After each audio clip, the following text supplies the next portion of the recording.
Good morning বন্ধুরা, কেমন আছো তোমরা? আশা করছি ভালো আছো, সুস্থ আছো।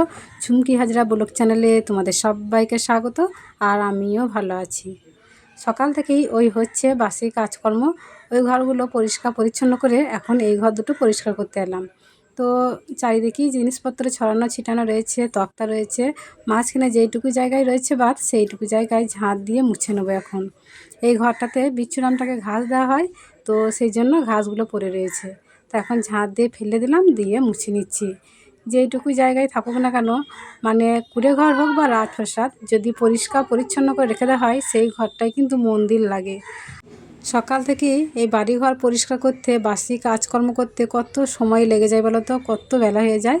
আর এদিকে আমার শাশুড়ি মা উনুন করছে, খুব সুন্দর উনুন করতে পারে। এই যে কাদা মাটি দিয়ে করছে। তো আমরা গ্যাসেতেই রান্না করি, কিন্তু কোনো সময় গ্যাস যদি ফুরিয়ে যায় তখন ছুটে এসে তো উনুনে বসাতে পারবো ভাতটা, তো সেই জন্য আগে থেকে একটা করে রেখে দিচ্ছে। আর উনুন ভাঙতেও পারে আমার শাশুড়ি মা, আবার করতেও পারে খুব ভালো, মানে এই কাজে ওর বিরক্ত নেই। কি সুন্দর উনুনটা হয়েছে তাই না? ঘুঁটে ভেঙে ভেঙে এই উনুনে খুব ভালো রান্না হয়, আর অল্প জ্বালানিতে রান্নাটা হয়ে যায়। আমি সকাল থেকে বাসি কাজকর্মগুলো করছি, আর আমার ননদ মুড়ি খাওয়ার জন্য তরকারি করছে। তরকারি বলতে ওই আলু ভাজা হবে। আলুটাকে একটু ভাপ দিয়ে দিল, এরপরে তেল দিয়ে ভাজবে। আর এইদিকে এই বিচ্ছু দুটো কি করছে দেখো, তক্তার তলায় ঢুকে অনেকক্ষণ ধরে ঢুকে ওরে বসে বসে এইভাবে খেলা করছে। আর ভালো আলুগুলোকে এইভাবে কেটে কেটে নষ্ট করছে, একদম বেরোচ্ছে না। তো আমরা বলছি যে তক্তার তলা থেকে বেরিয়ে আয়, মাথায় লাগবে, তো শুনছে না, বলছে না আমাদের মাথায় লাগবে না, কিচ্ছু হবে না আমাদের। একটুখানি তেঁতুল আছে চিকটার মধ্যে, দেখো আঙুল ভরে ভরে কি সুন্দর খাচ্ছে। মনে হচ্ছে গোপাল ভাঁড় থেকে ননি বের করে করে খাচ্ছে, কি সুন্দর লাগছে। আর আদো আদো কথাগুলো বলছে, এত সুন্দর লাগছে, মনে হচ্ছে ওর সঙ্গেই শুধু কথা বলি, সারাক্ষণ সময়টা ওর সঙ্গেই কাটাই। কি সুন্দর কথাগুলো বলছে, আর যাই বলছি না কেন কত সুন্দর করে কথাটা মানে উত্তরটা দেওয়ার চেষ্টা করছে। চলে এসেছি দুপুরে রান্না করতে। বাড়ির গৃহিণীদের সব থেকে যেটা বড় দায়িত্ব কাজ সেটাই এখন করে নিচ্ছি। তবে কেউ কেউ আবার সকাল সকাল রান্না করে নেয়, দেখেছি অনেক দিদিভাইদের, কিন্তু আমরা এই দুপুরবেলাতেই করি, বেশিরভাগই দুপুরবেলাতেই করি। তো রান্না হবে চিকেন। তেলের উপর পেঁয়াজ দিলাম, আর কটা কাঁচা লঙ্কাও কেটে দিয়েছি। শুকনো লঙ্কাগুলো দেওয়া হবে, কিন্তু কাঁচা লঙ্কাটা দিলে তরকারির স্বাদটা একটু ভালো হয়। আর পাশে ওই যে ডুমো ডুমো করে আলুও নিয়ে লাল লাল করে ভেজে রেখেছি। তেলের মধ্যে পেঁয়াজটাকে একটু ভেজে নিয়ে এখন মাংসটাকে দিয়ে দিলাম। সে একদম ভালো করে দিয়েছি, দেখছো সাদা ধপধপে হয়ে গেছে। আর আমরা মাংস নিলে হাড় কাটা দেখে নিই না কো, মানে ও খেতে চায় না কো, সেই জন্য একটু মাংস মাংস দেখেই নিই।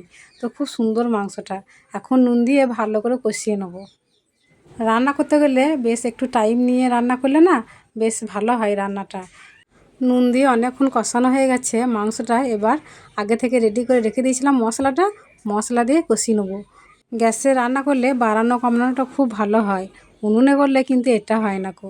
এ কষানোর সময় দেখো না একবার কমিয়ে দিয়েছি, যে খুব সুন্দরভাবে কষিয়ে নিচ্ছি। অনেকক্ষণ ধরে কষালাম, দিয়ে এখন এই ভেজে রাখা আলুগুলোকে দিয়ে ভালো মতো করে কষিয়ে নেবো একটু টাইম নিয়ে। তো ননদ এসছে, ওই জন্য আর কি মাংস আনা হয়েছে। ওর বর বাইরে কাজে গেছে, তাই বাপের বাড়িতে দুদিন বেড়াতে এসছে।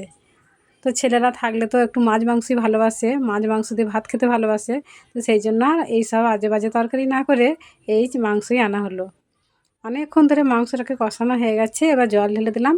তবে বেশি ঝোল করব না, এমনি মাখো মাখোই করব। ওই উনুনে ওইদিকে মাংসের ঝোলটা হচ্ছে, আর এইদিকে আমি মাছের টকটা বসিয়ে দেবো। বরফের মাছ এনেছে, তো প্রথমে বলছিল যে মাছটা ঝাল করতে। তো আমি বললাম আর কি যে মাংসের ঝোল যখন হচ্ছে আর মাছের ঝাল না করে টক করলে ভালো হয় না, তো সেই জন্য এই যে টক করব। আর দু পিঠ না ভালো করে কষানো হবে না গো এই মাছগুলো, তাহলে না ছাল চামড়া উঠে যাবে, সে কঙ্কাল পাড়া হয়ে যাবে। সেই জন্য ওই এক পিঠই যা হলো হলো কষানো, তারপরে তেঁতুল দিয়ে দিলাম। আর তেঁতুলটা কি সুন্দর কালো কুচকুচে।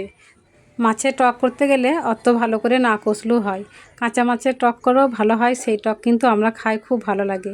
কিন্তু এটা তো যেহেতু বরফের মাছ, সেই জন্য একটু কষলে আর কি ভালো হতো, বরফের মাছে একটু গন্ধ ছাড়ে বেশি।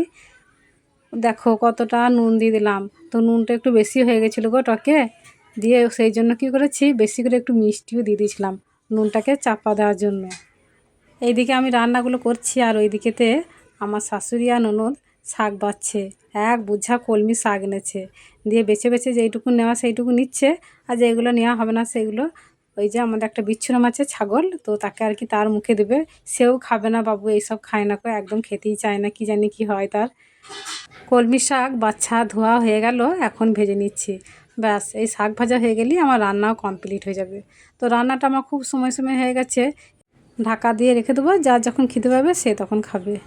সন্ধ্যাবেলাতে বিচ্ছুরাম জন্য ভুসি নিয়ে এলো আমার ছেলেটা, তাই ওকে একটু দিয়ে দিচ্ছি। সারাদিন আজ ভুসি খেতে পায় নাই, তো খুব কষ্ট আর কি। অনেকগুলো সিঙ্গারা এনেছিল আমার ছেলেটা আর ননদের ছেলেটা, দুজনে মিলে খেয়েছে, আর এই দুটো অবশিষ্ট রেখে দিয়েছে। আমাদেরকে বলছে তোমরা ভেঙে খাও। এই যে আমার ননদ আর আমি, তো আমরা এখন এই সিঙ্গারাই খাবো বসে বসে। সিঙ্গারা খেতে খেতেই হঠাৎ করে হুচু উঠে গেল যে চাউমিন করার জন্য। এই যে আমার ছেলেটা আর এই ভাগনাটা দুজন মিলে এমন করছিল যে বাধ্য হয়ে করতেই হলো। দিয়ে 2 প্যাকেট চাউমিন নিয়ে এলো আমার ছেলেরা, সব ব্যবস্থাগুলো করে দিল, যা যা লাগবে আর কি দোকান থেকে নিয়ে এলো। দিয়ে যে ভাপিয়ে নিলাম, দিয়ে একটু ঠান্ডা জল দিয়ে ধুয়ে নিলাম, তা নাহলে এসে কেমন কাদা কাদা লাগে। দেখো রান্না করতে দিচ্ছে না, কাঁচাই তুলে তুলে খাচ্ছে দুজন মিলেই। তো ডিম দুটো আগে ভেজে রেখে দিয়েছে, আর এখন চাউমিনগুলো তেলের উপরে দিয়ে দেবো। একদম এক জামবাটি অনেকগুলো হয়েছে। তো বেশি বেশি করছি, কেননা ওদের তো খুব খাবো খাবো করছে, সেই জন্য ওদেরকে আর কি বেশি করে দেওয়া হবে। আমি এদিকে চাউমিন রান্নাটা করছি, আর আমার ননদ বসে বসে স্যালাডটা করে নিচ্ছে। চাউমিন করতে গেলে কত কিছু দরকার, আর এইসব আনার জন্য আমার ছেলেটা যে কতবার দোকান গেল, তখন কিন্তু পায়ে ব্যথা নেই। আর যখন আমি বলবো দোকান যাওয়ার জন্য, তখন বলবো বাবা কি পায়ে ব্যথা, আমি যেতে পারছি না। চাউমিনটাকে অনেকক্ষণ ধরে তেল দিয়ে নাড়াচাড়া করার পর এবার মশলা দিয়ে দিচ্ছি। তবে অনেক রকমই মশলা প্রয়োজন হয় দরকার, কিন্তু আমরা অত শত করে নিই না, মানে খুব সাধারণভাবে রান্না, দোকান থেকে যেটুকু পাওয়া যায় সেইটুকুই আর কি মশলা দিয়ে নাড়াচাড়া করলাম। দিয়ে এখন ভেজে রাখা ডিমগুলোকে দিয়ে দিচ্ছি। এবার ডিমগুলোকে দিয়ে আর একটু সময় নাড়াচাড়া করব, ব্যাস তাহলেই আমার রেডি চাউমিন। চাউমিন রান্না করতে গিয়ে এত ঘেমে গেছি যে আমি একটু ফ্যানের হাওয়াতে বসলাম, আর আমার ননদকে বললাম তুমি সবাইকে ভাগ করে দিয়ে দাও। ওই যে সবাইকে ভাগ করে দিয়ে দিয়েছে, বিশেষ করে ওই দুটোকে। ওরা চাউমিন খাচ্ছে, মনের সুখে টিভি দেখছে, কি আনন্দে। তো যারা আমার নতুন বন্ধু হয়ে আমার ভিডিও দেখছো, তাদেরকে অনুরোধ করব চ্যানেলটি সাবস্ক্রাইব করে দিয়ে আমার পাশে থাকার জন্য। আর যারা পুরনো বন্ধু হয়ে আমার ভিডিও দেখছো, তাদেরকে তো আমার অসংখ্য অসংখ্য ধন্যবাদ। এইভাবেই পাশে থেকো। স্যালাডে গাজর আর শশা বানিয়েছে, পেঁয়াজ আর লঙ্কাটা দেয়নি, ভুলে গেছে বলছে। তো সেই জন্য আমি বলছি যে দাওনি, আমার ননদকে বলছিলাম, তখন তো কাটছিল। তো যাই হোক বন্ধুরা, ভিডিওটা আজকে এই পর্যন্তই। দেখা হচ্ছে আগামী পর্বে। সবাই সুস্থ থাকো, ভালো থাকো, টাটা।